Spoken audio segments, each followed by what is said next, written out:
Mirëmëngjes, mirë se u gjaj, e një ditë sa më të bukur të gjithë shikusit, klikusit, lexuesit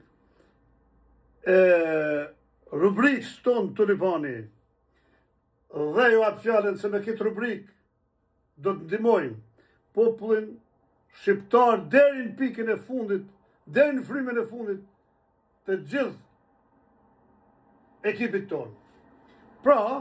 sot është dita të dalim shesh. Sot është dita të themi një herë për gjithmonë korrupsionit ik nga Shqipëria, ik. Ta dhem në korrupsionin në anijen e ligjit, në anijen e të mërshme të ligjit, e të themi një herë për gjithmonë, kjo është ligji, kjo është Shqipëria, këta janë shqiptarët dhe kjo është shteti shqiptar pa korrupsion. Të heqim një herë për gjithmonë të korruptuarit, të heqim një herë për gjithmonë ata që po luajnë me djersën tonë, ata që po luajnë me dignitetin tonë, ata që po luajnë me besimin tonë, me besimin që u dham, me besimin që patëm që po krijojmë një shtet shqiptar numër 1 në Europë, për shembulla sa më të mirë, e jo për shembulla korrupsioni, për shembulla droge, për shembulla krimi, për shembulla vrasjes, për shembulla të gjitha këto që po ndodhin në këtë kauz të Edi Ramës me qeverisin e tij. Pra, sot është dita, mos kthehemi në shtëpi derisa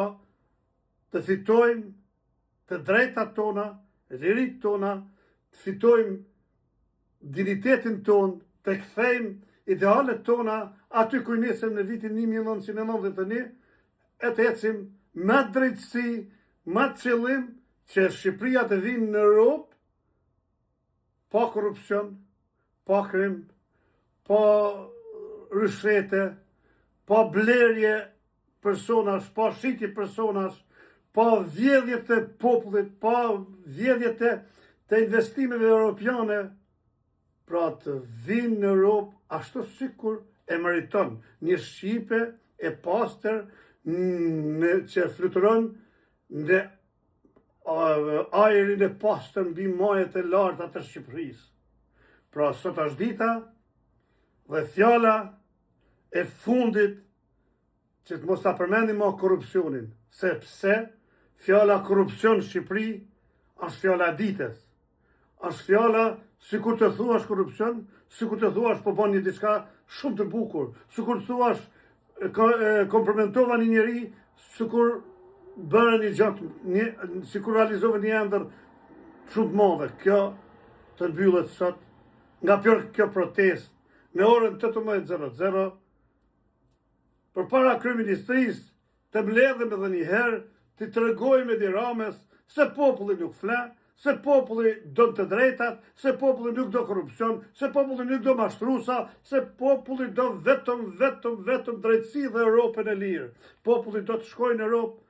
jo i pa ndërgjegjshëm, po i ndërgjegjshëm, të shkojnë në Europë, jo me kokën ulur, por me kokën lart, e të themi Europës, ashtu siç i tha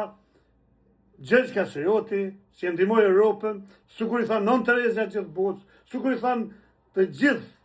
kokat më të mëdha të popullit shqiptar Europë, sepse jemi të kulturuar, jemi të ndërgjegjshëm, punojmë për njerëzimin, punojmë për socialin, punojmë për të gjitha të mirat dhe jo për të keqet. Pra, këto vitet që Edi Rama ndroi Shqipërinë në një kapanën mafje e korrupsioni të mbyllet sot. Ju faleminderit.